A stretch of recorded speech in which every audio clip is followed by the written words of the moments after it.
এখন আমি সরাসরি আসছি। আমরা যে জায়গায় বিগত দিনে আমরা ঘোষণা করেছিলাম তার মধ্যে এখন যে জায়গায় প্রার্থীর নাম সিট কোথায় কন্টেস্ট করবো ঘোষণা করেছিলাম, আজকে আমরা ঘোষণা করছি কারা আমাদের অর্থাৎ ইন্ডিয়ান সেকুলার ফ্রন্টের পক্ষ থেকে খাম চিহ্ন নিয়ে প্রতিদ্বন্দ্বিতা করবেন। শুরু করছি মালদা জেলা থেকে। মালদা জেলার সুজাপুর বিধানসভা কেন্দ্র থেকে বিশিষ্ট শিক্ষক মোহাম্মদ কালিমুল্লাহ হক মহাশয় প্রতিদ্বন্দ্বিতা করবেন।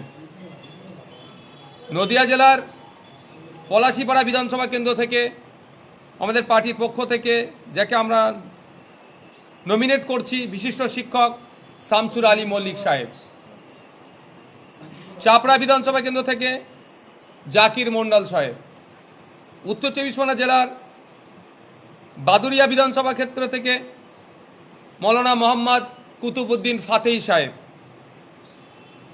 অশোকনগর বিধানসভা কেন্দ্র থেকে তাপস ব্যানার্জি মহাশয়।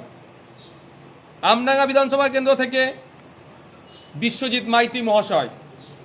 মধ্যমগ্রাম বিধানসভা কেন্দ্র থেকে প্রিয়াঙ্কা বর্মন মহাশয়া। দেগঙ্গা বিধানসভা কেন্দ্র থেকে মোহাম্মদ মফিদুল হক সাহাজি, যাকে আমরা মিন্টু সাহাজি নামে জানি। হাড়োয়া বিধানসভা কেন্দ্র থেকে আইনজীবী পিয়ারুল ইসলাম সাহেব। বসিরহাট উত্তর বিধানসভা কেন্দ্র থেকে মোহাম্মদ মুসা কালিমুল্লাহ সাহেব। এরপরে আসছি আমরা দক্ষিণ চব্বিশ পরগনা জেলায়।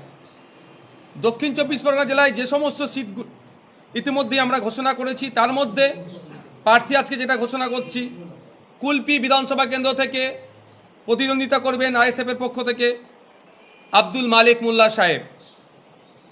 ক্যানিং পশ্চিম বিধানসভা কেন্দ্র থেকে প্রতিদ্বন্দ্বিতা করবেন অ্যাডভোকেট প্রবীর মণ্ডল সাহেব। ক্যানিং পূর্ব বিধানসভা কেন্দ্র থেকে প্রতিদ্বন্দ্বিতা করবেন আরাবুল ইসলাম সাহেব। মগরাহাট পশ্চিম বিধানসভা কেন্দ্র থেকে প্রতিদ্বন্দ্বিতা করবেন আব্দুল আজিজ আল হাসান সাহেব। ভাঙড় বিধানসভা কেন্দ্র থেকে প্রতিদ্বন্দ্বিতা করবেন মোহাম্মদ নওশাদ সিদ্দিকী। তারপরে আসছি আমরা হুগলি। হরিপাল বিধানসভা কেন্দ্র থেকে প্রতিদ্বন্দ্বিতা করবেন আইএসএফের পক্ষ থেকে শেখ মুজাফফর আলী, যাকে আমরা মাজাদা নামেও চিনি। খানাকুল বিধানসভা কেন্দ্র থেকে প্রতিদ্বন্দ্বিতা করবেন শেখ সাদ্দাম হোসেন। এরপরে আসছি আমরা পূর্ব মেদিনীপুর।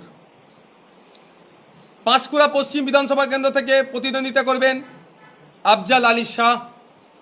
নন্দীগ্রাম বিধানসভা থেকে প্রতিদ্বন্দ্বিতা করবেন বিশিষ্ট শিক্ষক ও মৌলানা মোহাম্মদ সবে মিরাজ খান।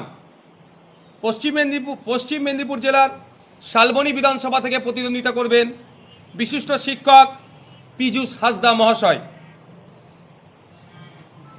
পশ্চিম বর্ধমানের বারাবণী বিধানসভা থেকে প্রতিদ্বন্দ্বিতা করবেন বিশ্বজিৎ বাউরি, বাপি বাউরি নামে যিনি পরিচিত।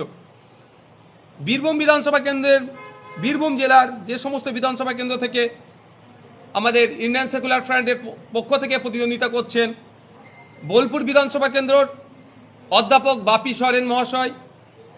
মুরারই বিধানসভা কেন্দ্রের হজরত আলী, যাকে সওদাগার হিসাবেও এলাকায় তিনি পরিচিত।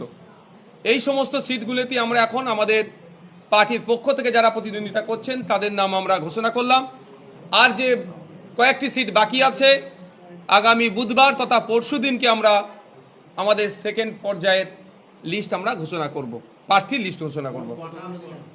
আজকে আমরা 23 জনের নামের লিস্ট আমরা পাবলিশ করলাম।